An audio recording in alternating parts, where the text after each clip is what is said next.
நான் உங்களை வாழ்த்துகிறேன். ஒருவராய் பெரிய அதிசயங்களை செய்கிற ஆண்டவர் நாட்களில் அதிசயங்களை காண பண்ணுவாராக. மீண்டும் ஒரு விசை நேரலையிலே உங்களை சந்திக்கும்படியாக கற்றுக் கொடுத்த ஸ்லாக்கியத்தினை நான் தேவனை துதிக்கிறேன். பல பல இடங்களிலே பல நிகழ்வுகள் நடந்து கொண்டிருப்பதை நாம் அறிகிறோம். குவாரண்டைன் நாட்கள், COVID-19 காலகட்டங்கள். பரிசுத்த ஆவியானவர் சபையை பலப்படுத்தி கொண்டிருக்க நாம் அதிகமாக பிரயாசப்பட்டு ஜெபிக்க வேண்டும். அதிகமாக வேத வாசிப்பிலும் அதிகமாக ஜெபத்திலும் குடும்ப ஜெபங்களிலும் கூடி ஜெபிக்கிற ஜெபங்களிலும் கர்த்தர் நம்மை பலப்படுத்துவாராக. வருகிற நாட்கள் தளர்வுகள் உண்டு, நாங்கள் கர்த்தரை விசுவாசிக்கிறோம். ஆகவே ஒரு நேரடியாக பார்த்து பேசுவதற்கான காலகட்டங்கள் ஒழுங்குமுறைகள் உண்டு. கர்த்தர் பெரிய காரியங்களை செய்வாராக. இந்த நாட்களிலே கர்த்தருக்கு பயந்தும் கர்த்தருக்கு ஆராதனை செய்தும் கர்த்தருடைய நாமத்தை உயர்த்தியும் கர்த்தருக்கு பயப்படுகிற பயத்திலே வாழ்ந்துக்கிற கிருபைகளை கர்த்தர் நமக்கு கொடுப்பாராக. நம்ம எல்லாரும் கண்களை மூடி கர்த்தரை ஸ்தோத்திரிப்போம். இந்த நாளிலே கர்த்தர் நம்மோடு கூட பேசும்படி எல்லாரும் வாய்களை திறந்து கர்த்தரை ஸ்தோத்திரிக்கும்படி அன்பாய் கேட்கிறேன். எல்லாரும் வாய்களை திறந்து கர்த்தரை துதிக்கும்படி உள்ளத்தின் ஆழத்திலிருந்து ஸ்தோத்திரம் என்று சொல்லி தேவநாமத்தை உயர்த்தும்படி அன்பாய் கேட்க ஸ்தோத்திரிப்போம். எல்லாரும் வாய்களை திறந்து கர்த்தரை ஸ்தோத்திரிப்போம். 2 நிமிஷம் நாம் கர்த்தரை துதிக்க போகிறோம். 2 நிமிஷம் தெய்வ பிள்ளைகள் எல்லாரும் வாய்களை திறந்து நாம் கர்த்தரை ஸ்தோத்திரிக்க போகிறோம். ஸ்தோத்திரம் என்று சொல்லுங்க பார்க்கலாம். எல்லா தெய்வ பிள்ளைகளும் வாய்களை, சின்ன பிள்ளைங்க பெரியவங்க எல்லாரும் வாய்களை திறந்து கர்த்தரை ஸ்தோத்திரிக்க போகிறீங்க. ஆங்காங்கே வேலை செய்து கொண்டிருக்கிறவங்க எல்லாம் வந்து அமர்ந்து கொள்ளும்படி அன்பாய் கேட்கிறேன். சிறிய பிள்ளைங்க பெரியவங்க எல்லாரும் தேவனை துதிக்க, ஆராதிக்க, ஸ்தோத்திரிக்க நம்முடைய இருதயத்தை சீர்படுத்துவோம். கர்த்தர் பெரிய காரியங்களை செய்வாராக. எல்லாரும் வாய்களை திறந்து கொஞ்ச நேரம் ஸ்தோத்திரம் என்று சொல்லுவோம். ஸ்தோத்தரிப்போம். ஆண்டவரே, நாங்கள் துதிக்கிறோம் துதிக்கிறோம் துதிக்கிறோம் துதிக்கிறோம். உடைய அன்பிற்காய், இரக்கங்களுக்காய், கிருபைகளுக்காய், தயவுகளுக்காய் அப்பாவை நாங்கள் ஸ்தோத்தரிக்கிறோம் ஸ்தோத்தரிக்கிறோம் ஸ்தோத்தரிக்கிறோம் ஸ்தோத்தரிக்கிறோம். என்னை பாதுகாத்து வழி நடத்துகிற உங்களுடைய அன்பை நினைத்து நாங்கள் துதிக்கிறோம். ஆண்டவரே, உண்மை நாங்கள் வாழ்த்துகிறோம். உண்மையே நாங்கள் ஆராதிக்கிறோம். உடைய அன்பு பெரியது, இரக்கம் பெரியது, கிருபை பெரியது, தயவு பெரியது. ஒருவராய் பெரிய காரியங்களை செய்கிற ஆண்டவரே, உண்மை நாங்கள் ஸ்தோத்தரிக்கிறோம். ஆண்டவரே, எங்கள் வாழ்க்கையில் எத்தனை கஷ்டங்கள், சோர்வுகள், பலவீனங்கள் வந்தாலும் நாங்கள் நம்பி இருக்கிற தெய்வம் இன்னார் என்பதை நாங்கள் அறிந்திருக்கிறோம். நாங்கள் மதில்களை தாண்டுவோம், சேனைக்குள் பாய்ந்து செல்லுவோம். ஆண்டவரே, எங்களை பலப்படுத்துகிற கிறிஸ்து இயேசுவினாலே எல்லாவற்றையும் செய்துவிட எங்களுக்கு பலன் உண்டு. ஆண்டவரே, எங்களை பலப்படுத்துகிற கிறிஸ்து இயேசு எங்களுக்காய் இருக்கிற கிருபைகளுக்காய் ஆண்டவரே, சுய நீதி ஒன்றுமே இல்லை. எல்லாம் உடைய கிருபை. எல்லாம் எங்கள் ஜபத்தினாலோ, எங்கள் வேத வாசிப்பினாலோ, எங்கள் உபவாசிப்பினாலோ அல்ல. ஆண்டவரே, கர்த்தர் எங்கள் மீது வைத்திருக்கிற கிருபைகளுக்காக நோக்கி பார்க்கிறோம். ஆண்டவரே, ஆண்டவரே, எங்கள் கிரியைகளில் அல்ல நாங்கள் ஜெயத்தை அனுபவிப்பது. எல்லாம் உங்களுடைய கிருபை என்று சொல்லி, கிருபை என்று சொல்லி, கிருபை என்று சொல்லி ஆண்டவரே நோக்கி பார்க்கிறோம். துதிக்கிறோம் துதிக்கிறோம் துதிக்கிறோம் துதிக்கிறோம் துதிக்கிறோம் துதிக்கிறோம் துதிக்கிறோம். ஆண்டவரே, என்னை நடத்துபவர் நீரே, தலை உயர்த்துபவர் நீரே, ஏற்ற காலத்தில் என்னை நடத்திடுவே.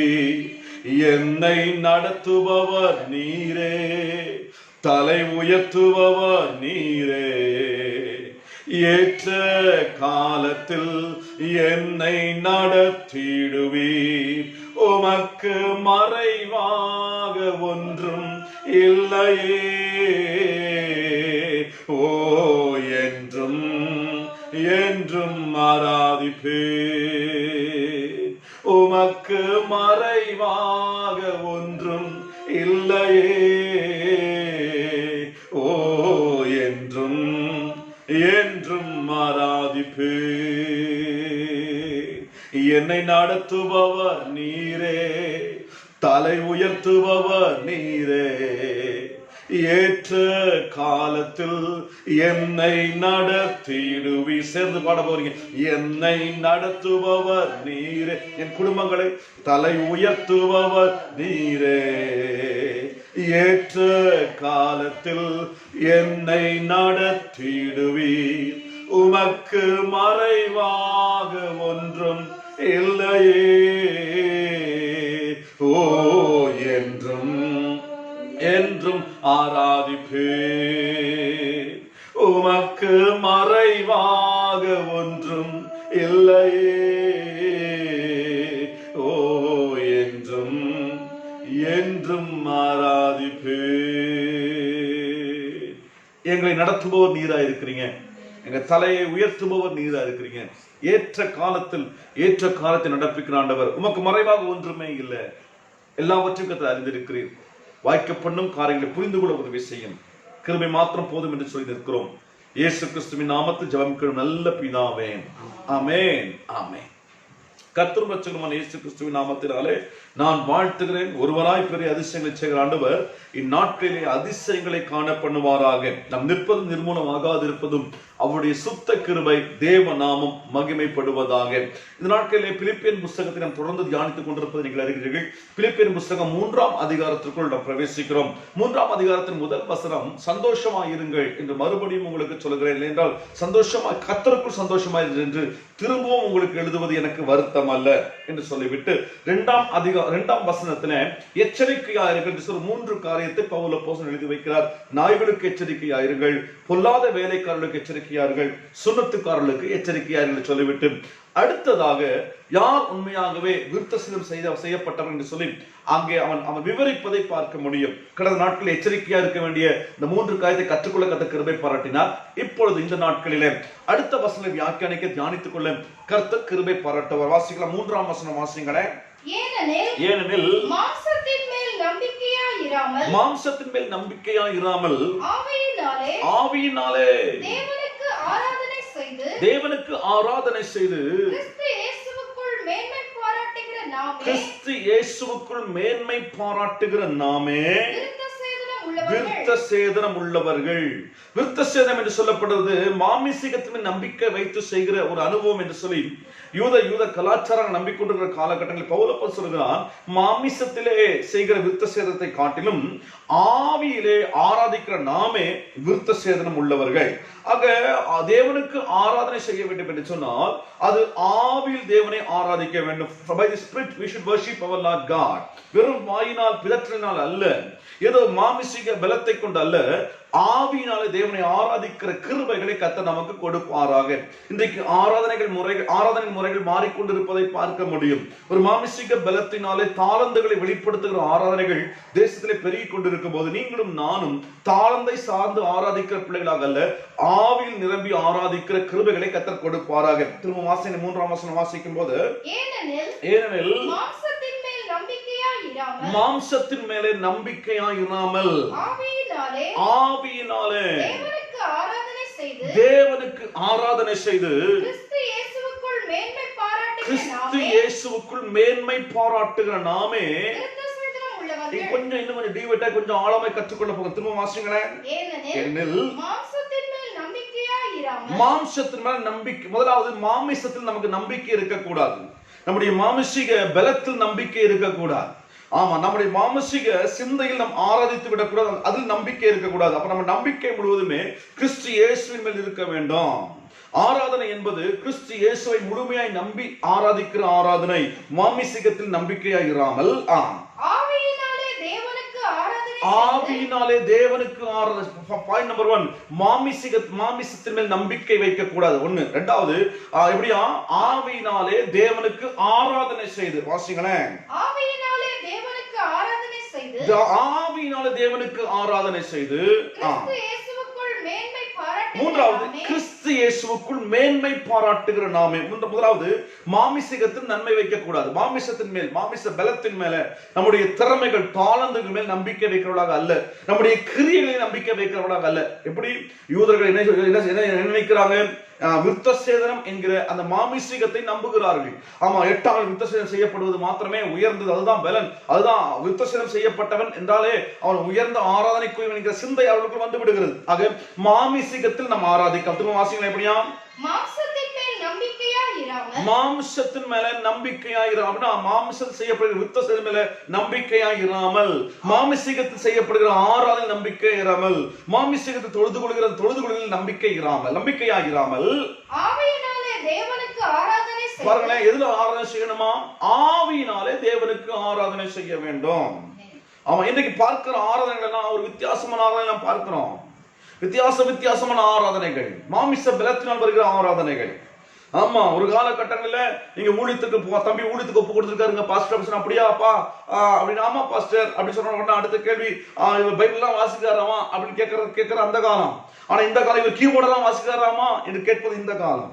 என்ன காரணம் என்று சொன்னால், அக்காலங்களிலே வேதம் வாசிக்கிற அனுபவத்திலேயே தான் வேதம் வாசிப்பது, ஜெபிப்பது என்கிற ஆவிக்குரிய அனுபவத்திலே முக்கியத்துவம் கொடுக்கப்பட்டு ஆராதனைகள் ஒழுங்கு செய்யப்படவில்லை, ஊழியங்கள் உற்சாகப்படுத்தப்பட்டது, ஊழியர்கள் உற்சாகப்படுத்தப்பட்டார்கள். இன்றைக்கு காலங்கள் மாறி மாறி மானசீக பலத்தின் மேல ஊழியம் செயல்படுத்தப்படுவதை பார்க்க முடிகிறது.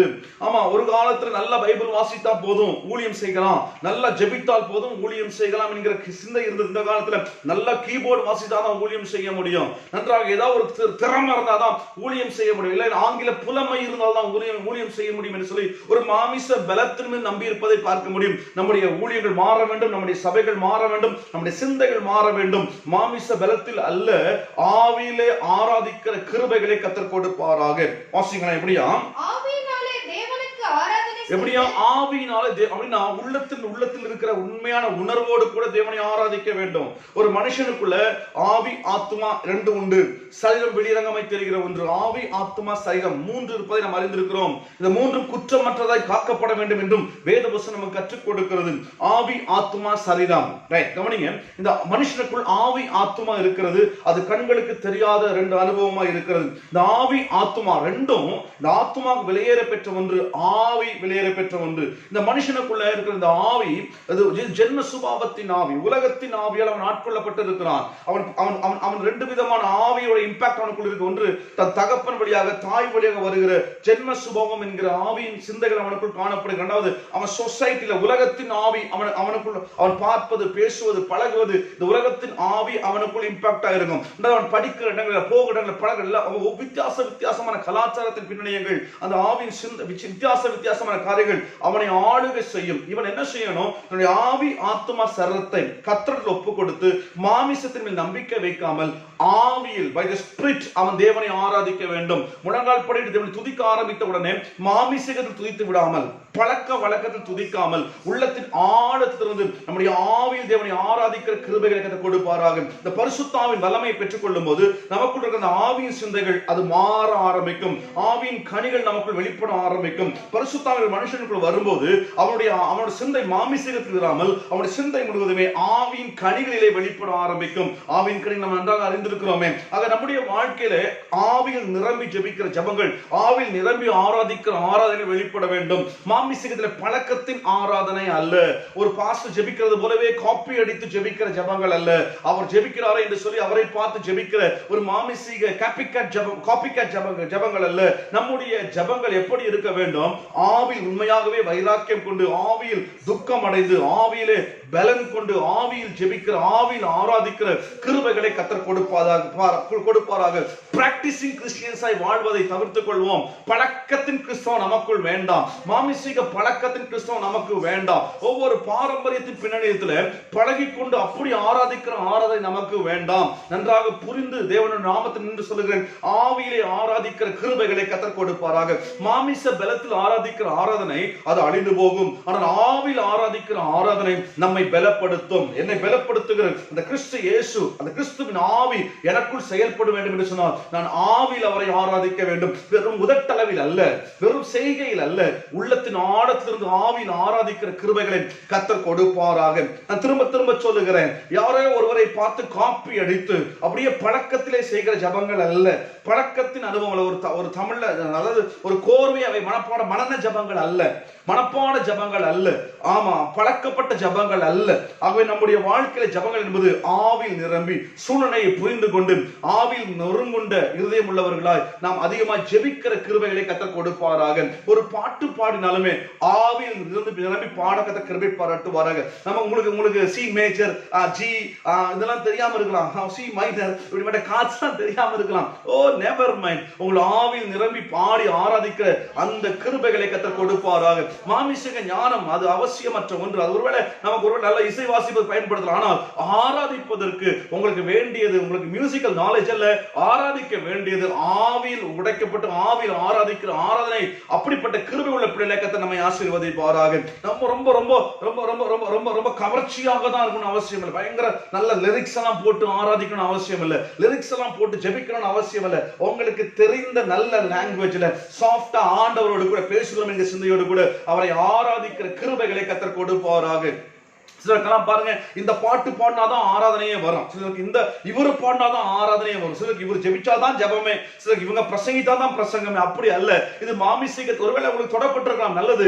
ஆனால் அதையே சார்ந்த ஒரு பழக்கம் என்கிற ஆவிக்குள் அகப்பட்டுக் கொள்ளாதபடி பரிசுத்த ஆவிக்குள் நிரம்பி நாம் ஜெபிக்க, ஆராதிக்க, பாட கிருபையை கர்த்தர் கொடுப்பாராக. இந்த நாட்களிலே வஞ்சிக்கிற ஆவிகள் பல இடங்கள் செயல்பட்டுக் கொண்டு போய் நாம் அறிகிறோம். ஆகவே ஆவிக்குரிய பிள்ளைகள், திருச்சபை மக்கள், நீங்கள் பழக்கத்தின் மாமிசீகத்தின் மேல் நம்பிக்கை வைக்காமல் நீங்கள் ஆராதிக்க கர்த்தர் கிருபை பாராட்டு. பழைய ஏற்பாட்டில் பல ஆராதனை வீரர்களும் பார்க்கிறோம், பல ஆராதனை வீரர்களும் பார்க்கிறோம். அவர்கள் எல்லாம் மாமிசத்தின் மேல் நம்பிக்கை வைத்து ஆராதிக்கல, அவர் உள்ளான இதயத்திலிருந்து ஆவியில் நிரம்பி அவரை ஆராதித்ததை நாம் பார்க்கிறோம். புதிய ஏற்பாட்டு காலகட்டங்கள் அப்படித்தான். ஆராதனை குறித்து பேச வேண்டும் என்று சொன்னால் அவ்வளவு நேரம் எடுக்கும், அவ்வளவு காரியங்கள் வேத புத்தகத்தில் உண்டு.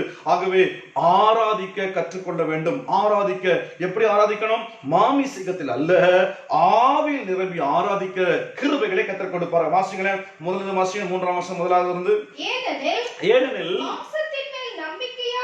பிலிப்பி சபையே, நீ மாமிசீகத்தின் மேல் நம்பிக்கையாயிராமல் ஆவியினாலே தேவனுக்கு ஆராதனை செய்து மேன்மை பாராட்டுறது. கிறிஸ்து இயேசுவுக்குள் மேன்மை பாராட்டணும். அப்ப முதலாம் வசனம் சொல்லுகிறது, கிறிஸ்து இயேசுவுக்குள் சந்தோஷப்படுங்கள். 2, கிறிஸ்து இயேசுவுக்குள் மேன்மை பாராட்டுங்கள். அல்லேலூயா. மாம்சத்துல நம்பிக்கை வைக்காம ஆவியில் ஆராதனை, கிறிஸ்து இயேசுவுக்குள் மேன்மை பாராட்டுகிற அனுபவம். 3 காரியம் 3ஆம் அதிகாரத்துல 3ஆம் வசனத்தை வாசிக்கிறோம். 1, நீங்கள் மாமிசீகத்தின் நம்பிக்கை வைக்க வேண்டாம். உங்க பொருளாதாரத்தின் மேல, உங்க அழகு மேல, உங்க படிப்பு மேல, உங்க ஸ்டேட்டஸ் மேல, உங்க ஜாதியின் மேல, உங்களுக்கு இருக்கிற தாளந்துகள் மேல, எதுவும் மேல நம்பிக்கை வைக்காமல் நீங்கள் ஆவியில் தேவனை ஆராதிக்க வேண்டும். நான் ஒன்றுமில்ல ஆண்டவரே என்று சொல்லி தேவனை ஆராதிக்க வேண்டும். உங்களை தாழ்த்தி விட்டு கொடுத்து தேவனை ஆராதிக்க வேண்டும். மாமிசீக பலத்தை வைத்து ஆராதிக்கிற ஆராதனை தேவன் பிரியம் கொள்வதில்லை. தாழ்த்தி விட்டு கொடுத்து ஆவியில் ஆராதிக்கிற ஆராதனை தேவன் பிரியம் கொள்கிறார். முதலாவது, நீங்கள் மாமிசீக பலத்தை நம்ப கூடாது. 2வது, ஆவியில் ஆராதிக்க வேண்டும். 3வது, கிறிஸ்துவுக்குள் மேன்மை பாராட்ட வேண்டும். முதலாவது வசனம் சொல்கிறது, நீங்க கிறிஸ்துவுக்குள் சந்தோஷமா இருங்கள். 2வது, கிறிஸ்துவுக்குள் மேன்மை பாராட்டுங்கள். அப்ப நீங்க மேன்மை பாராட்ட ஒன்று என்று சொன்னால் கிறிஸ்துவுக்குள் மேன்மை பாராட்டுகிற கிருபை கற்றுக் கொடுக்க. வாசகம் திரும்ப எப்படியா? ஏனெனில் மாம்சத்தின் மேல் நம்பிக்கை இராமல் 2வது, ஆராதனை என்றால் எப்படி செய்யணும்? ஆவியினாலே தேவனுக்கு ஆராதனை செய்து 3வது, நாம் யாரா இருக்கணும்? கிறிஸ்து இயேசுவுக்குள் மேன்மை பாராட்டுறவா இருக்கணுமா? We should think this is the privilege. ஒரு மேன்மை பாராட்டுகிற ஒரு வாழ்க்கை. நான் வாழ்க்கை ரொம்ப மேன்மை பாராட்டுறேன்னு சொன்னா அது கிறிஸ்துவுக்குள் தான் நான் மேன்மை பாராட்டுறேன். கிறிஸ்துவுக்குள் என் வாழ்க்கை மேன்மை பாராட்டுகிற வாழ்க்கையை அமைவதாக. வேற எதுவும் மேன்மை பாராட்ட ஒண்ணுமே இல்லை சார்.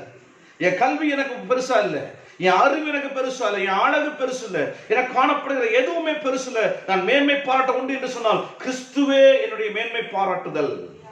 என் வாழ்க்கையில நான் இயேசு அறிந்து கொண்ட பாருங்களேன், இயேசுவை தெரிந்து கொண்டார் இல்லையா? இதுதான் என் வாழ்க்கையில மேன்மை பாராட்டுகிற விஷயம். நான் வாங்கின வீட்டை காட்டிலும், நான் வைத்திருக்கிற வாகனத்தை காட்டிலும், உடுத்துகிற வஸ்திரத்தை காட்டிலும், எனக்கு இருக்கிற நண்பர்கள், எனக்கு இருக்கிற உறவுகளை காட்டிலும், எனக்கு இருக்கிற எல்லா தாளந்துகளை காட்டிலும் நான் மேன்மை பாராட்டு இம்பார்ட்டன்ஸ் சொன்னா அது எனக்கு கிறிஸ்து ஒருவர் மாத்திரமே. இந்த மேன்மை பாராட்டுதல் சொன்னா கிவிங் இம்பார்ட்டன்ஸ். கிறிஸ்துவுக்குள் சந்தோஷமா இருங்க. அப்படின்னா நீங்க சந்தோஷமா இருந்தா கர்த்தருக்குள் தான் சந்தோஷமா இருக்கணும். நீங்க அதிகமா மகிழ்ச்சியா இருப்பீங்கன்னு சொன்னா அது கர்த்தருடைய காரியமா, அனுபவமா இருக்கும். கர்த்தருடைய பிரசன்னமா இருக்க வேண்டும். ஒரு ஆலயம் கட்டப்படுவதை கண்டு சந்தோஷப்பட வேண்டும். ஒரு நல்ல செய்தி கேட்கும் போது சந்தோஷப்பட வேண்டும். நல்ல ஒரு பாடலை கேட்கும் போது கிறிஸ்துவுக்குள் சந்தோஷப்பட வேண்டும். நீங்க கிறிஸ்துவுக்கு அடுத்த காரியத்தில் மாத்திரமே சந்தோஷத்தில் வாழ்ந்திருக்க வேண்டும். நல்ல ஒரு மீன் குழம்பு வைக்கும் போது சந்தோஷத்தை காட்டலாம். நல்ல ஒரு ஊருக்கு டிராவல் பண்ணி பியூட்டிஃபுல் சீனை பார்த்து வருகிற சந்தோஷத்தை காட்டலாம். உங்க வாழ்க்கை உலகத்தில் உலக ரீதி வாழ்க்கையில நீங்கள் படுகிற எல்லா சந்தோஷத்தை காட்டிலும் கர்த்தருக்குள் வருகிற ஒரு சந்தோஷமே அது மேன்மை பாராட்ட வேண்டிய சந்தோஷம். ஒரு மனுஷன் நல்ல ஒரு ஆவிக்குரிய மனுஷன் சந்தோஷம் எது தெரியுமா? அற்ப காரியத்தில் சந்தோஷப்பட மாட்டான், கர்த்தருக்கு அடுத்த காரியத்தில் அவன் சந்தோஷமா இருப்பான். ஒரு மனுஷனுடைய சந்தோஷம், ஒரு ஆவிக்குரிய மனுஷன், ஒரு பூமிக்குரிய மனுஷனுடைய சந்தோஷம், அவனுக்கு அதை பார்த்தா சந்தோஷம், இதை பார்த்தா உறவுகளை பார்த்தா சந்தோஷம், ஆமா இவங்களோட பேசினா சந்தோஷம், அவங்கள ஒரு அற்ப சந்தோஷத்தை பார்க்க முடியும். ஆனா பிலிப்பியர் புத்தகம் 3ஆம் அதிகாரத்தில் பவுல் சொல்கிறான், நீங்க கர்த்தருக்குள் சந்தோஷமா இருங்கள், கர்த்தருக்குள் சந்தோஷமா இருங்கள். உங்க சிந்தை முழுவதுமே கர்த்தருக்குள் இருக்க வேண்டும். அது கர்த்தருக்குள் வருகிற சந்தோஷமே நிரந்தர சந்தோஷமா இருக்க வேண்டும். அதே போல நீங்கள் மேன்மை பாராட்ட ஒரு விஷயம் என்று சொன்னால் அது கர்த்தருக்குள், நீங்கள் கிறிஸ்து இயேசுவுக்குள் வருகிற மேன்மையை நீங்கள் பாராட்ட வேண்டும். கிறிஸ்து இயேசுவுக்குள் நீங்கள் மேன்மை பாராட்ட வேண்டும். அடுத்த வசனம் வாசிக்கும் போது இன்னும் அதிகமாக சிலரை புரிந்து கொள்ள முடியும். வாசிங்களேன். மாம்சத்தின் மேல் நம்பிக்கை நம்பிக்கை வைக்க வேண்டுமானால் மாம்சத்தின் மேல நம்பிக்கை வைக்கணும்னா நானும் வைக்கலாம். வேறொருவன் மாம்சத்தின் மேல் நம்பிக்கையாய் பாருங்க, மாம்சத்தின் மேல நம்பிக்கை வைக்கணும் நானும் பவுலப்போஸ்தலனாகிய நானும் வைக்கலாம். மற்ற ஒருவன் காண்பிக்கிற மேன்மையை காட்டிலும் நான் வைத்திருக்கிற மேன்மை, நான் இருந்த மேன்மை அது விலையேற பெற்றது. வாசி எப்படியா? மாம்சத்தின் மேல் நம்பிக்கை வைக்க வேண்டுமானால் நானும் வைக்கலாம். வேறொருவன் மாம்சத்தின் மேல் நம்பிக்கையை இருக்க நினைத்தால் நான் அதிகமாய் அப்படி செய்யலாம். ஒருத்த மாம்சத்துல நம்பிக்கை வைக்கணும்னு நினைச்சிட்டானா நான் அவனை விட அதிகமா செய்யலாம். எப்படி வாசிங்களேன்? நான் 8ஆம் நாளில் கரெக்டா விருத்தசேதனம் பண்ண மாட்டேன். நான் 8ஆம் நாள் விருத்தசேதனம் பண்ண மாட்டேன். 7 இல்ல 9 இல்ல, சரியான டைம்ல எங்க அப்பா எனக்கு விருத்தசேதனம் பண்ணார். 8ஆம் நாளில் விருத்தசேதனம் பண்ணப்பட்டவன். இஸ்ரவேல் வம்சத்தான். இரண்டாவது பாருங்க, அப்படி பிடிக்கா இல்ல, நான் இஸ்ரவேல் வம்சத்தான். பென்யமீன் கோத்திரம். இரண்டாவது கோத்திரம் தெரியுமா? என்னுடைய கோத்திரம் பென்யமீன் கோத்திரம். பக்கா கோத்திரம், எனக்கு பக்கா கம்யூனிட்டி, பக்கா சர்டிபிகேட் இருக்குங்க. நான் செம்ம ஜாதிகாரன், பயங்கரமான ஆளு. எனக்கு நான் 8ஆம் நாள் விருத்தசேதனம் பண்ணப்பட்டவன். நான் இஸ்ரவேலன். மூன்றாவது நான் பென்யமீன் கோத்திரத்தை சேர்ந்தவன். எபிரேயரில் பிறந்த எபிரேயன். என்ன சொல்லுவாங்க? நான் அப்படி இல்ல, எபிரேயன்ல பிறந்த எபிரேயன் தான். நியாயப்பிரமாணத்தின்படி பரிசேயன். நியாயப்பிரமாணத்தை படிச்சு பார்த்தா நான் அதன்படி பரிசேய வாழ்க்கை வாழ்ந்தவன், பரிசேயன். பக்தி வைராக்கியத்தின்படி சபையை துன்பப்படுத்தினவன். எனக்கு இந்த பக்தி வைராக்கியத்தின்படி பார்த்தீங்கன்னா சபையை துன்பப்படுத்தினவன், சபைக்கு விரோதமாக எழுப்பி வந்தவன். நியாயப்பிரமாணத்திற்குரிய நீதியின்படி, நியாயப்பிரமாணத்தின்படி நீதியை குறித்து பார்த்தீங்கன்னா குற்றம் சாட்டப்படாதவன். I am perfect personality by law. நியாயப்பிரமாணத்தின்படி பார்த்தா நான் ரொம்ப பெர்ஃபெக்ட், நான் குற்றம் சாட்டவே முடியாது. என்ன காரணம்? நான் 8ஆம் நாளில் விருத்தசேதனம் பண்ணப்பட்டவன், நான் பரிசேயன், நான் இஸ்ரவேலன், நான் பென்யமீன் கோத்திரத்தான், நான் எபிரேயனுக்கு பிறந்த எபிரேயன். நான் சபையை துன்பப்படுத்தினவன், வைராக்கியத்தின்படி சபையை துன்பப்படுத்தினவன். எனக்கு வைராக்கியம், எனக்கு யெகோவா தான் எனக்கு முக்கியம். எனக்கு அதாவது நியாயப்பிரமாணமே முக்கியம் சொல்லி அதை வைராக்கியம் காட்டினவன், இயேசுவை ஏற்றுக்கொள்ள வேண்டாதவன். அடுத்தது பார்க்கணும், சபையை துன்பப்படுத்தினவன். அதாவது நியாயப்பிரமாணத்தின்படி பார்த்தீங்கன்னா I am யாரு? நான் குற்றம் சாட்டப்பட, I am a person of perfection. நான் குற்றம் சாட்டப்படாதவன். ஆகிலும் இவ்வளவு குவாலிட்டி என்கிட்ட இருந்தோம். ஒரு இஸ்ரவேலன் பெருமை பாராட்ட வேண்டிய சகல குணங்களும் சகல காரியங்களும் பவுலுடைய வாழ்க்கையில இருந்த போது நம்ம சொல்கிறோம், ஆகிலும் எனக்கு லாபமாய் இருந்தவைகளை, எனக்கு அதெல்லாம் லாபமாய் இருந்தவைகள் எவைகளோ, எனக்கு லாபம்னு சொல்லப்படுற எல்லாவற்றையும் அவைகளை கிறிஸ்துவுக்காக நஷ்டம் என்று எண்ணினே. என்கிட்ட இந்த 8ஆம் நாள் விருத்தசேதனம் பண்ணப்பட்ட நான் பரிசேயன் என்கிற எண்ணம், நான் நியாயப்பிரமாணப்படி குற்றம் சாட்டப்படாதவன் என்கிற எண்ணம், நான் வைராக்கியம் உள்ளவன் என்கிற, நான் எபிரேயனுக்கு பிறந்த எபிரேயன், இதெல்லாம் பயங்கரம். இதெல்லாம் எனக்கு லாபமானவைகள், இதெல்லாம் நான் பெருமை பாராட்ட வேண்டியவை. ஆனால் அதையெல்லாம் நான் நஷ்டம் என்று எண்ணினேன். உங்க சிந்தை எதையெல்லாம் பெருமை பாராட்டுதுங்க?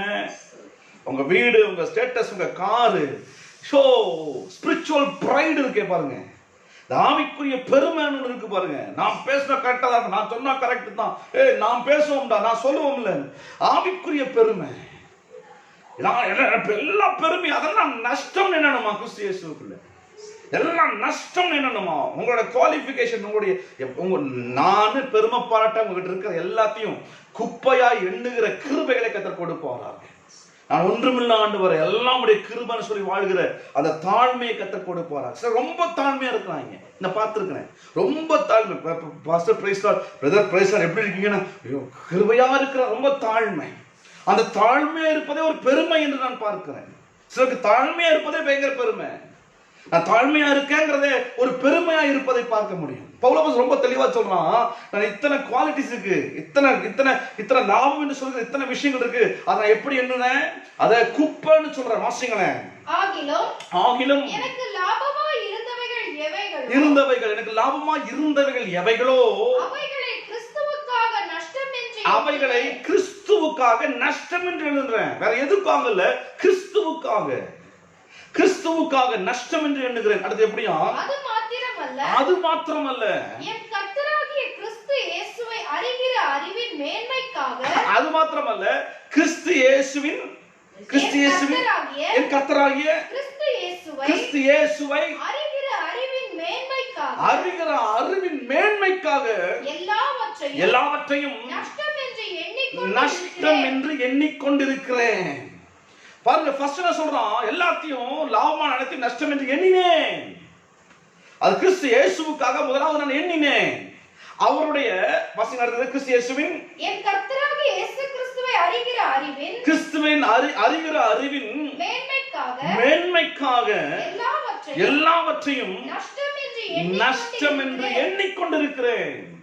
முதலாவது எல்லாத்தையும் எல்லா லாபமானதையும் நான் நஷ்டம் எண்ணினேன் கிறிஸ்துவுக்காக. இரண்டாவது, அவரை அறிகிற அறிவின் மேன்மைக்காக இன்னும் அதன் நஷ்டம் என்று எண்ணிக்கொண்டிருக்கிறேன். Once upon a time நான் இயேசுவை தொடும்போது இதெல்லாம் குப்பை நினைச்சு விட்டேன். இப்போ நான் குப்பை நினைச்சு விட்டது சரிதான் என்று சொல்லி மீண்டும் அது லாபமான அனைத்தையும் நஷ்டம் எண்ணிக்கொண்டே இருக்கிறேன். ஏன் தெரியுமா? அவரை அறிகிற அறிவின் மேன்மைக்காக. நிறைய பேர் ஒரு காலத்துல சாக்ரிஃபைஸ் பண்ணாங்க, வீட்டை சாக்ரிஃபைஸ் பண்ணாங்க, குடும்பத்தை சாக்ரிஃபைஸ் பண்ணாங்க, நிறைய பேர் பல சாக்ரிஃபைஸ் பண்ணி கிறிஸ்துவுக்கு வந்துட்டாங்க. ஆனா இப்போ சொல்றாங்க, நாங்கெல்லாம் எதை சாக்ரிஃபைஸ் பண்ணி வந்தோம் தெரியுமா? நாங்கெல்லாம் அதையெல்லாம் சாக்ரிஃபைஸ் பண்ணோம், இதையெல்லாம் சாக்ரிஃபைஸ் பண்ணோம். எங்க லெவல்ல எந்த லெவல் தெரியுமா? அதை விட்டுட்டு இந்த ஊழியத்துக்கு வந்திருக்கேன் தெரியுமான்னு சொல்லி தாங்கள் விட்டு வந்ததை மேன்மையாக பேசிக் கொண்டிருக்கிற காலம் இது. ஆமா, இன்னும் சார் அதை ஏன் விட்டுட்டு வந்தோம், அதெல்லாம் விடாம இருந்த ஒருவேளை நம்ம ஊழியம் நடந்திருக்குமோ, விடாம நம்ம வாழ்க்கையில் நடந்திருக்குமோ, இதெல்லாம் விட்டது தப்பு போல இருக்குன்னு சொல்லி இப்போ விட்டதுக்காக வருத்தப்பட்டு கொண்டிருக்கிறாங்க. நான் உங்களை பார்த்து சொல்றேன், பவுல் அப்போஸ்தலன் சொல்றான், நான் கிறிஸ்து இயேசுவுக்காக எல்லாவற்றையும் லாபமான எல்லாவற்றையும் நஷ்டம் என்று விட்டு விட்டேன். இப்பவும் அதை விட்டுக்கொண்டே இருக்கிறேன். அது எனக்கு வேண்டாம்னு சொல்றேன். என்ன காரணம் தெரியுமா? அவரை அறிகிற அறிவின் மேன்மைக்காக. ஏன்னா இப்ப நான் அதெல்லாம் யோசிக்க ஆரம்பிச்சேன். ஐயோ, நான் வித்தியாசம் பண்ணப்பட்டாச்சு, நான் நியாயப்பிரமாணத்தின்படி குற்றம் சொல்லப்பட்டாச்சு, நான் எபிரேயனாச்சு, நான் பென்யமீன் கோத்திரத்தானாச்சு, பரிசேயனாச்சு, இதெல்லாம் விட்டு வந்திருக்க கூடாதோ அப்படி யோசிச்சுட்டு இருந்தேன்னா அவரை அறிகிற அறிவின் மேன்மை எனக்கு இல்லாமல் போய்விடும். ஆகவே தான் இன்னும் நான் நஷ்டமா எண்ணிக்கொண்டே இருக்கிறேன். என் முடிவு பரியந்தம் அது நஷ்டமாகவே கருதுவேன். என்ன காரணம்? அவரை அறிகிற அறிவின் மேன்மை எனக்கு காணப்பட வேண்டும் என்பதற்காகவே, இன்னும் உம்மை அறிந்து கொள்ள வேண்டும் என்பதற்காகவே லாபமான எல்லாவற்றையும் நஷ்டம் என்று கருதுகிறேன். கண்களை மூடி கரங்களை மேல உயர்த்தி நமக்குள் மேன்மையா எண்ணுகிற எல்லாவற்றையும் தூக்கி வீசி விடுகிற கிருபையை கத்த கொடுப்பாராக. தூக்கி வீசின விஷயங்களை ஒரு நாளும் திரும்பி பார்த்து இது இருந்தா நல்லா இருக்குமே, இதெல்லாம் நான் தேவையில்லாம விட்டுட்டோம்னு சொல்லி நாம் விட்ட கிறிஸ்து இயேசுவுக்காய் லாபமா இருந்தவற்றை விட்டு நஷ்டம் என்று கருதி வந்திருக்கிற விஷயத்தை திரும்ப பின்னிட்டு பார்க்க, ஆண்டவரே அவற்றை எல்லாம் இன்னும் நஷ்டம் என்று எண்ணிக்கொண்டிருக்கிறேன். என்ன காரணம்? உம்மை அறிகிற அறிவில் நான் அந்த மேன்மையில வளர வேண்டும் என்பதற்காய், உம்மை அறிகிற அறிவு எனக்கு இன்னும் வேண்டும் என்பதற்காய் லாபமான அனைத்தையும் நஷ்டம் என்று எண்ணினேன், இன்னும் எண்ணிக்கொண்டிருக்கிறேன். கண்களை மூடி கரங்களை மேல உயர்த்தி இன்னும் உம்மை அறியணுமே, இன்னும் உம்மை அறியணுமே, இன்னும் கெட்டி சேரணுமே, இன்னும் கெட்டி சேரணுமே, இன்னும் உம்மை அறியணுமே, இன்னும் உம்மை அறியணுமே, இன்னும் கெட்டி சேரணுமே, இன்னும் கெட்டி சேரணுமே. பிரசன்னம் பிரசன்னம் தேவ பிரசன்னம், ஆஹா பிரசன்னம் பிரசன்னம் தேவ பிரசன்னம். ஒரு காலத்துல என் வேலையெல்லாம் நஷ்டம் நின்னுனேன், ஒரு காலத்துல பணத்தை நஷ்டம் நின்னுனேன், ஒரு காலத்துல என் கல்வி அறிவை நஷ்டம் நின்னுனேன். இதெல்லாம் வேண்டாம், கிறிஸ்து இயேசுக்காக இதெல்லாம் விட்டுட்டு அவர்களுடைய பணிக்கு அவருக்கு ஏதாவது செய்யணுமே, இந்த ஒரே ஒரு வாழ்க்கை கர்த்தர் கொடுத்திருக்காரு, கிறிஸ்து இயேசுக்கு பிரயோஜனமாக வந்த அநேகரும் இன்னைக்கு தேமாவை போல ஓடி போனார்கள். என்ன காரணம்? அவரை அறிகிற அறிவில வளர வேண்டும் என்கிற எண்ணம் இல்லாதபடியினால். நான் லாபமான அனைத்தையும் நஷ்டம் எண்ணி வந்துட்டேன். இனி ஒரு நாளும் கலப்பை கை வைத்து விட்டு திரும்பி பார்ப்பேன் சொல்வது போல, சோதோம் குமாரை விட்டு வந்து விட்ட லோத்தின் மனைவி திரும்பி பார்த்தது போல, நான் லாபம் என்று எண்ணின எதையெல்லாம் நஷ்டம் எண்ணி விட்டு வந்தனோ அதையெல்லாம் திரும்பி பார்க்க மாட்டேன். என்ன காரணம்? அவரை இன்னும் அறிகிற அறிவில் நான் வளர வேண்டும் என்பதற்காக நான் நினைத்துக் கொண்டிருக்கிறேன். திரும்ப வாசிங்களேமா, மேல வந்து வாசிக்கலாம். நம்பிக்கை வைக்க வேண்டுமானால் நானும் வைக்கலாம். வேறொருவன் மாம்சத்தின் மேல் நம்பிக்கை இருக்க நினைத்தால் நான் அதிகமாய் அப்படி செய்யலாம். மாம்சத்துல நம்பிக்கை வைக்கணும்னு நினைச்சா என்ன விட பெருசா எவனும் இருக்க முடியாது. அடுத்தது, நான் 8ஆம் நாளில் விருத்த சேதனம் ஃபர்ஸ்ட் வார் 8ஆம் நாள் விருத்த சேதனம் பண்ணப்பட்டவன். இஸ்ரவேல் வம்சத்தார், இஸ்ரவேல் வம்சம், பென்யமீன் கோத்திரம், எபிரேயரில் பிறந்த எபிரேயன், நியாயப்பிரமாணத்தின்படி பரிசேயன், பக்தி வைராக்கியத்தின்படி சபையை பக்தி வைராக்கியத்தினால சபையை துன்பப்படுத்தினவன், நியாயப்பிரமாணத்திற்குரிய நீதியின்படி குற்றம் சாட்டப்படாதவன். ஏழாவது, நியாயப்பிரமாணத்தின் நீதியின்படி குற்றம் சாட்டப்படாதவன். இந்த 7 குவாலிட்டி இருந்தும் ஆகிலும் எனக்கு லாபமாய் இருந்தவைகள் இதெல்லாம் இவைகளெல்லாம் அந்த காலத்துல யூத சமுதாயத்துல லாபமா எண்ணப்படுகிற விஷயங்கள். இந்த லாபமா எண்ணப்படுகிற விஷயங்கள் இருந்தாலும் லாபமா அனைத்தையும் அவைகளை கிறிஸ்துவுக்காக நஷ்டம் என்று எண்ணினேன். யாருக்காக? கிறிஸ்துவுக்காக நஷ்டம். எனக்கு பெருமை பாராட்டும்படி எனக்கு இருக்கிற எல்லாத்தையும் கிறிஸ்து இயேசுவுக்காக நஷ்டம் என்று எண்ணினேன். பாஸ்டர்ஸ் எண்ணினேன். பிலிப்பியர் புத்தகம் 3ஆம் அதிகாரம் எழுதுபவன் சொல்றான், இதெல்லாம் ஏற்கனவே எண்ணிட்டேன், தூக்கி வீசி தான் வந்திருக்கிறேன், எண்ணினேன். அடுத்தது, அது மாத்திரமல்ல, என் கர்த்தராகிய கிறிஸ்து இயேசுவை அறிகிற அறிவின் மேன்மைக்காக எல்லாவற்றையும் நஷ்டம் என்று எண்ணிக்கொண்டிருக்கிறேன். Present continuous tense. ஒரு காலத்துல எண்ணினேன் கிறிஸ்து இயேசுவுக்காக, ஆனா இப்போ அது எல்லாம் நஷ்டம் எண்ணிக்கொண்டே இருக்கிறேன். என்ன காரணம்?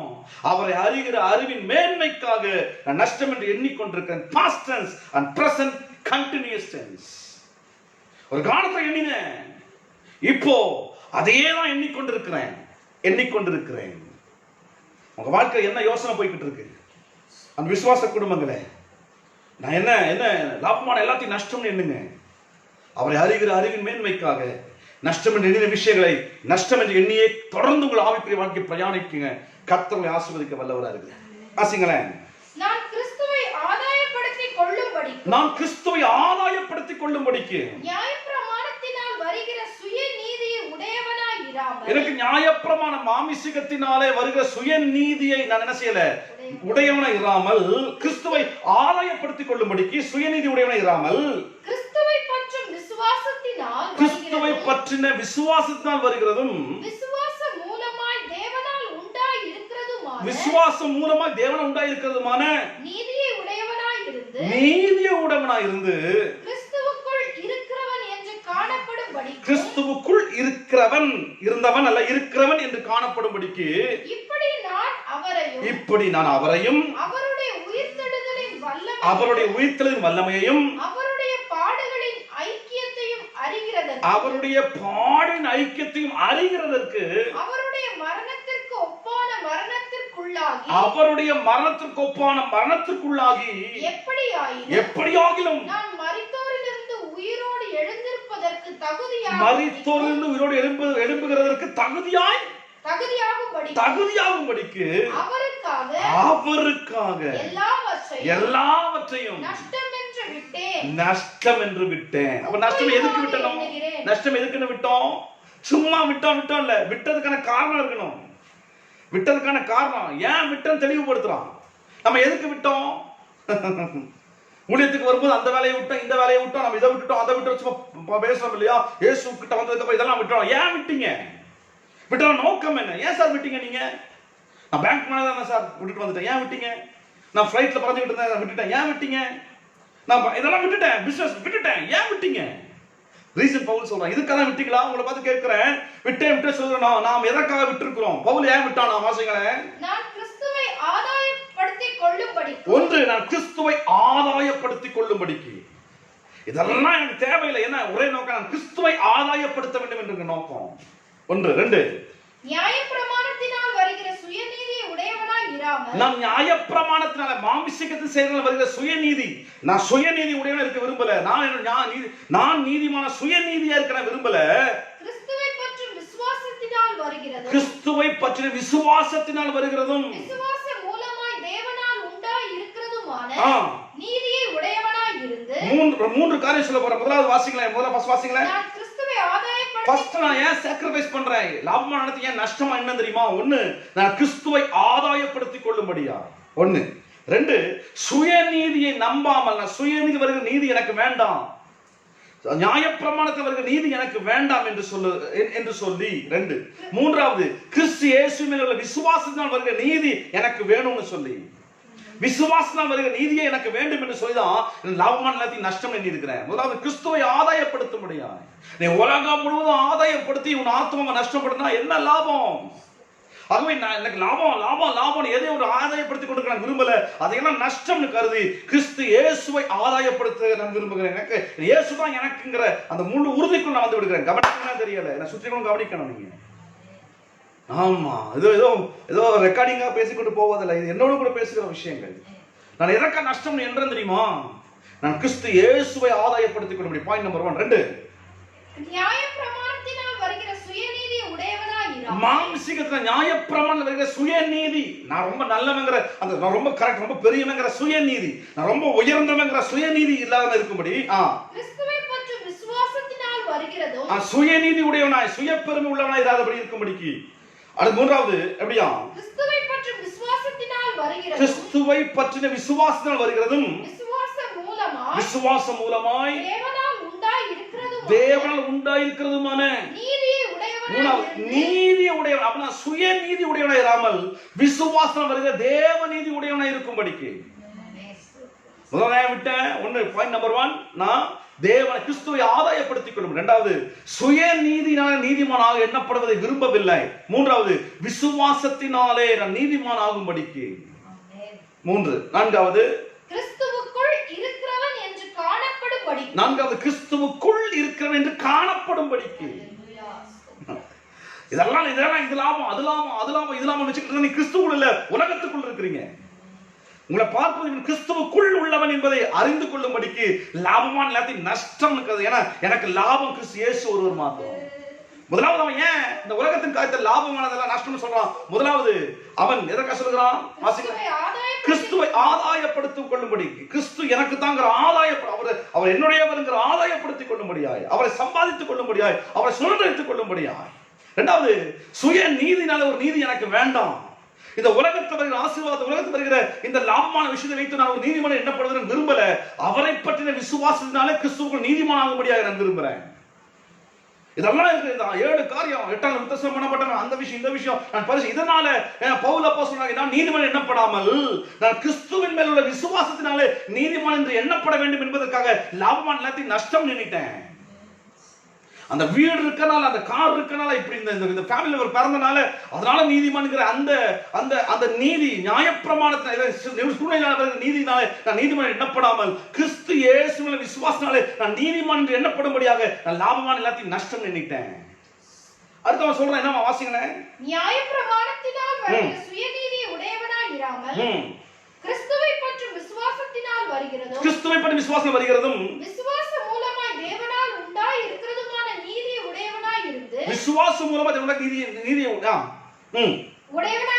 உடையவனாய் இருந்து கிறிஸ்துவுக்குள் இருக்கிறவன் என்று காணப்படும்படி. அடுத்து கிறிஸ்துவுக்குள் இருக்கிறவன் என்று காணப்படும்படிக்கு. நீங்க நிறைய பேர் ஏன் விடுறதுல எல்லாம் இதுவும் வேணும் அது வேணும், உலகத்தின் ஆசீர்வாதம் வேணும், இதுவும் வேணும் அதுவும் வேணும், ரெட்டாயா பேசுறான். என்ன காரணம்? அவர்கள் கிறிஸ்துவுக்குள் இருக்க வேண்டும் என்று காணப்படும்படியாக விரும்பல. இது எழுதுறது யாருங்க? பவுல் அப்போஸ்தலன். இது இந்த கிருபையின் காலத்தில் எழுதப்பட்ட வசனம் தானே.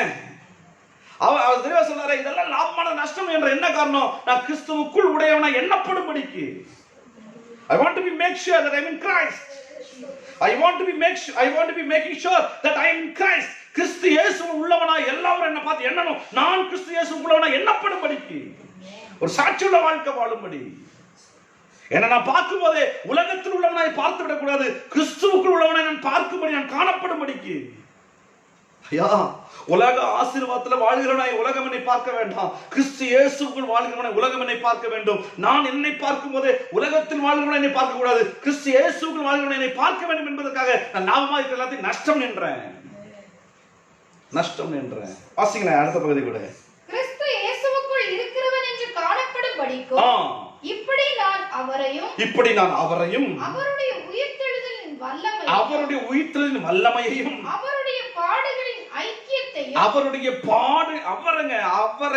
உயிர்த்தெழுதலின் வல்லமையும் அவருடைய பாடுகளின் ஐக்கியத்தையும் இருப்பதற்கும் அறிந்து கொள்ளணும். I want to know him more. அவர் உயிர்த்தெழுதலை அறிந்து கொள்ளணும். அவர் உயிர்த்தெழுதலின் வல்லமையை அறிந்து கொள்ள வேண்டும். அவர் பட்ட கல்வசப்பட்ட பாடுகளை அறிந்து கொள்ள வேண்டும். அறிந்து கொள்ள படிக்கும். அவருடைய மரணத்திற்கு ஒப்பான மரணத்திற்குள்ளாகி எப்படியாயினும் நான் மரித்தோரிலிருந்து உயிரோடு அப்ப நீங்கள் லாபமானதை நஷ்டம் என்று எண்ணாவிட்டால் நீங்கள் மரித்தோரிலிருந்து உயிரோடு எழுப்ப முடியாது. நீங்க மரித்தோரிலிருந்து நீங்கள் உயிரோடு எழுப்ப வேண்டும் என்று சொன்னால், மரித்தோரில் கூட்டத்தில் நீங்கள் உயிரோடு எழுப்ப வேண்டும் என்று சொன்னால், நீங்கள் லாபமான நஷ்டம் என்று கருதி அவரை ஆதாயப்படுத்தி அவருக்குள் வாழ்ந்திருந்து அவருடைய பாடு மரணங்கள் அவருடைய உயிர்த்தெழுதல் வல்லமையை உணர்ந்து வாழ்ந்தால் மாத்திரமே தான் நாம் உயிர்த்தெழுதலில் பங்காய் மாற முடியும். வாசிங்களேன். அவருடைய மரணத்திற்கு ஒப்பான மரணத்திற்குள்ளாகி எப்படியாகிலும் நான் மரித்தோரிலிருந்து உயிரோடு எழுந்திருப்பதற்கு தகுதியாகும்படிக்கு அவருக்காக எல்லாவற்றையும் நஷ்டம் என்று எண்ணினேன்.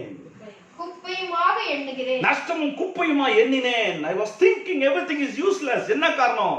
அவருடைய உயிர்த்தெழுதலின் வல்லமையை அறியும்படிக்கு, அவருடைய பாடு மரத்தில் நானும் பங்குள்ளவனாகும்படிக்கு, அந்த பாடு மரத்தை நான் அறிந்து கொள்ளும்படிக்கு, மரித்தவரிலிருந்து உயிர்த்தெழும்படி தகுதியுள்ளவனாகும்படிக்கு நான் என்ன செய்தேன்?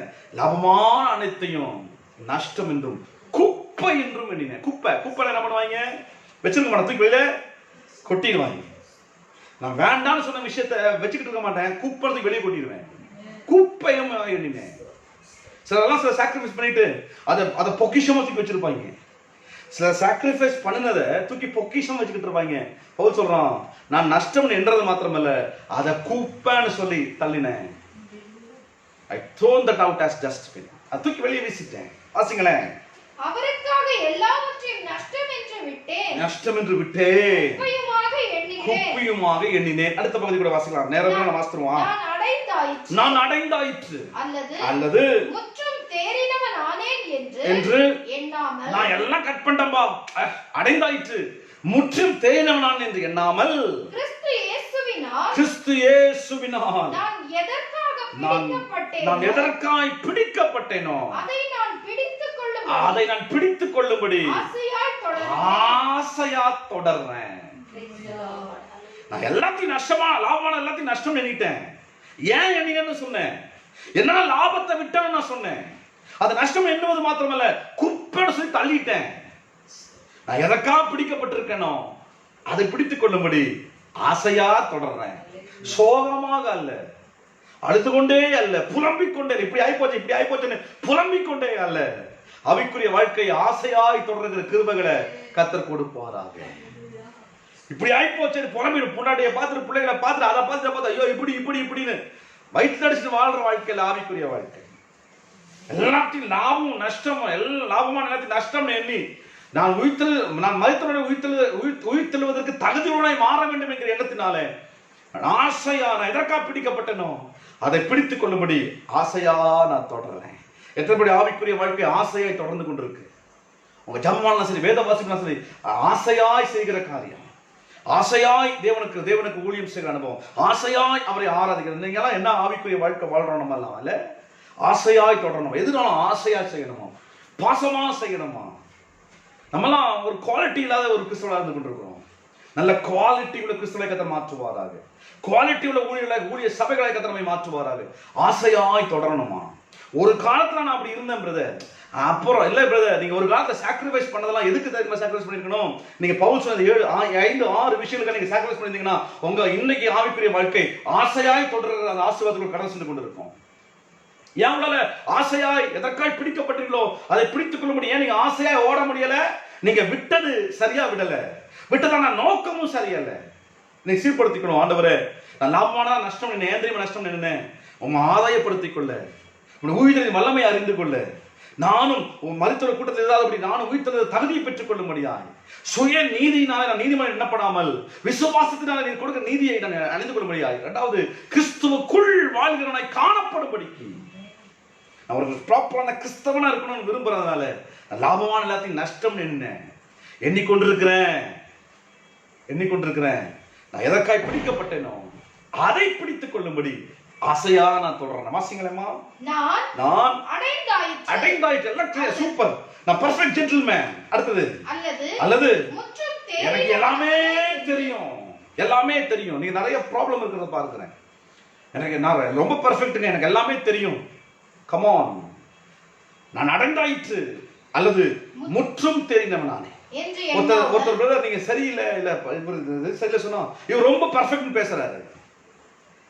மற்றவனை முற்று தெரிந்தவன் என்று தான் பேசுறாங்க சொல்லி நீதிகரிப்பதும் நான் முற்றும் தெரிந்தவன் என்று எண்ணிக்கொள்வதும் இவைகள் தவறு.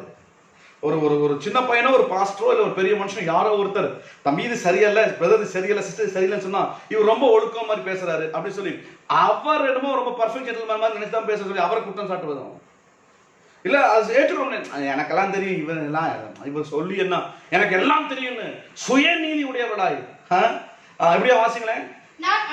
நான் அடைஞ்சிட்டேன் அல்லது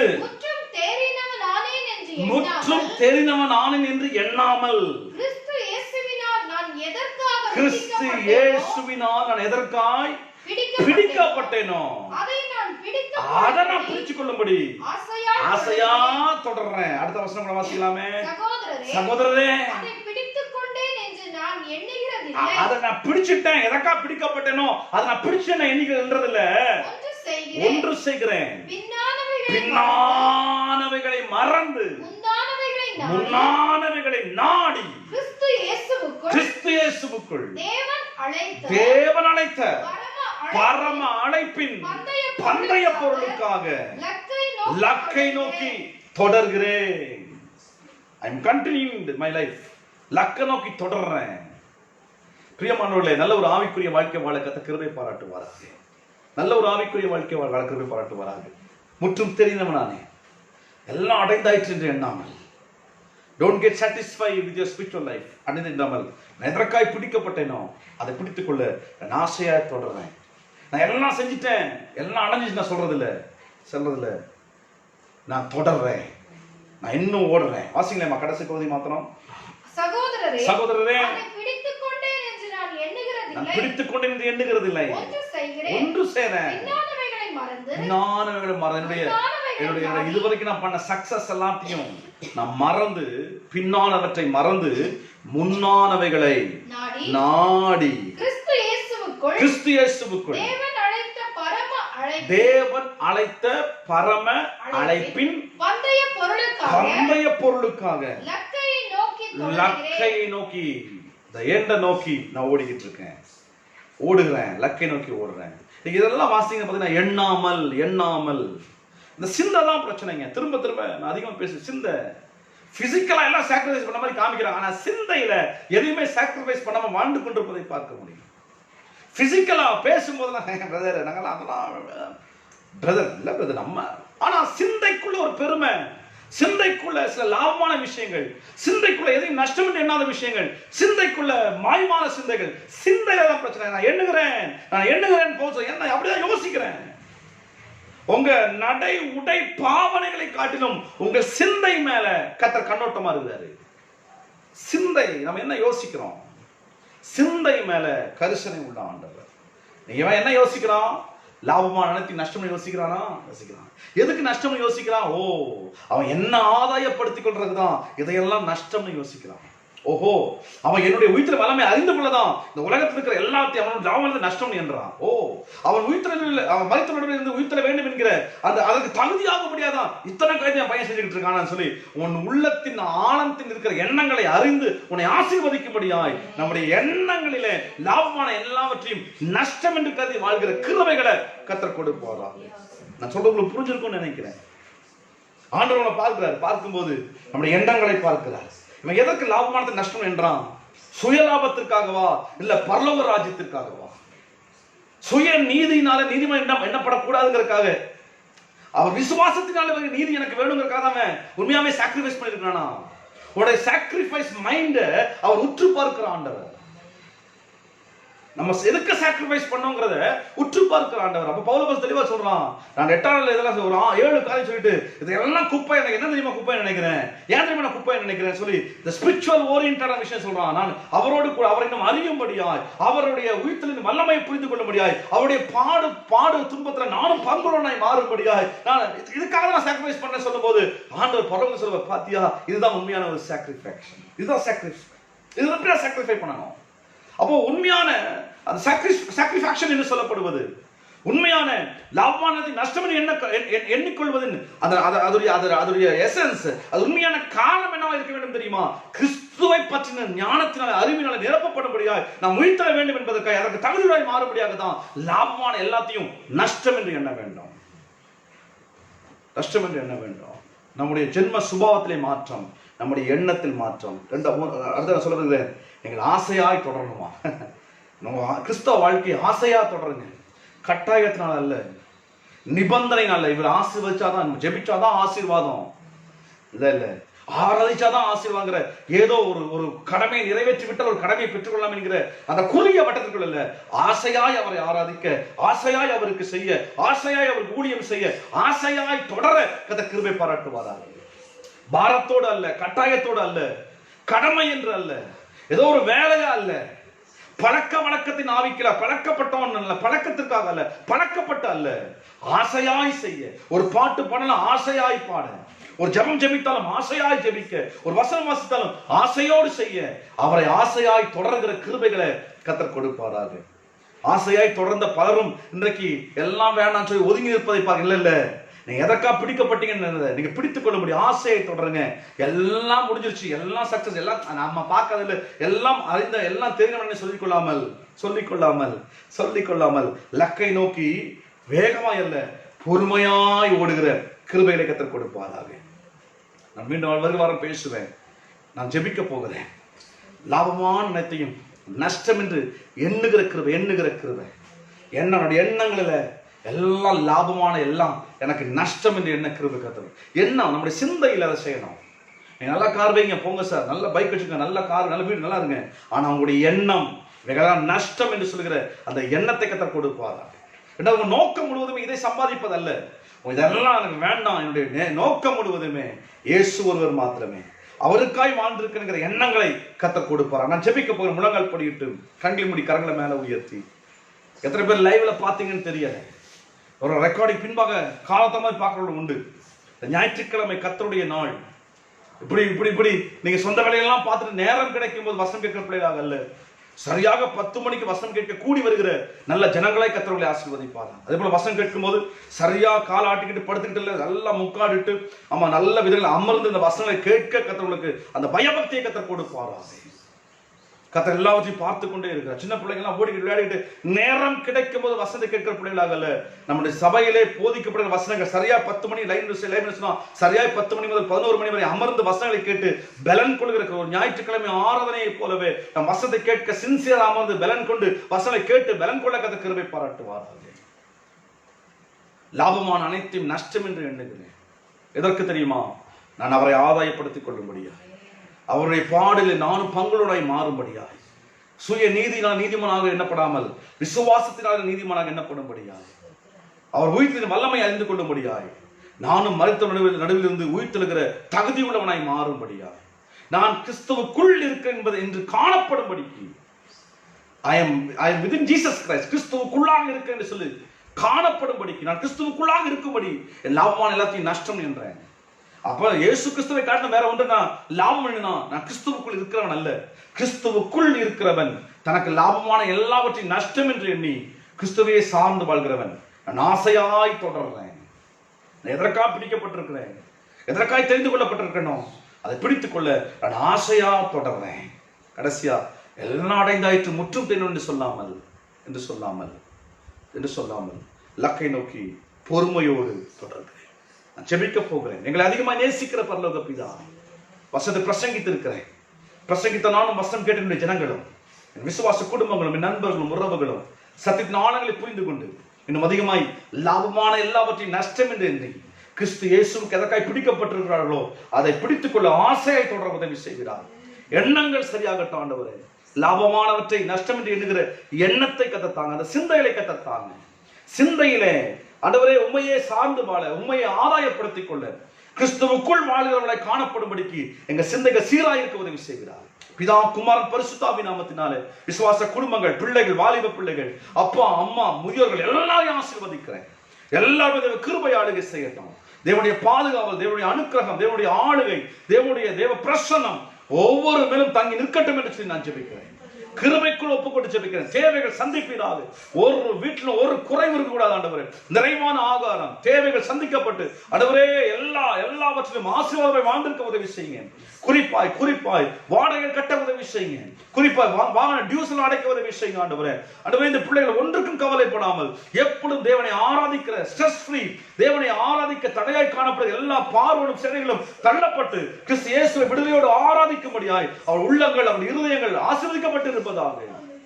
நான் மாமிசத்தில் நம்பிக்கை வைக்காம ஆவியில் அவரை ஆராதிக்க சொல்ற பிரகாரமாய் இந்த பிள்ளைகள் மாமிசத்தில் வருகிற எந்த பயத்தை யோசித்துக் கொண்டிராமல் அதையெல்லாம் உதவி தள்ளிவிட்டு ஆவியில் ஆராதிக்க, ஆவியில் அந்நிய பாஷைகளை பேசி தேவனை ஆராதித்து விட கர்த்தர் கிருபையாய் பிள்ளைகளை ஆசீர்வதிக்க வேண்டும் என்று சொல்லி ஜெபிக்கிறேன்.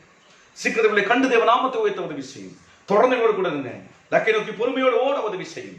இயேசு கிறிஸ்துவின் நாமத்தில் ஜெபம் நல்ல பிதாவே. ஆமென், ஆமென். God bless you. கர்த்தரை ஆசீர்வதிப்பார். நாட்களில் இன்னும் அவரோடு கிட்டி சேர, இன்னும் அவரோடு நெருங்க, இன்னும் அவருடைய வார்த்தையை புரிந்து கொள்ள, இன்னும் லவ்வான எல்லாவற்றையும் நஷ்டம் என்று எண்ணி கிறிஸ்து இயேசுவுக்குள் நம்மை உறுதிப்படுத்திக் கொள்ள, மரித்தவர்களுடைய உயிர்த்தெழுந்து கொள்ள தகுதியாகும்படிக்காய், கிறிஸ்துவுக்குள் வாழ்கிறோம் என்று காணப்படும்படிக்காய் சாட்சியுள்ள வாழ்க்கை வாழ்வோம். God bless you. கர்த்தர் பெரிய காரியங்களை செய்வாராக. Thank you so much. Praise the Lord.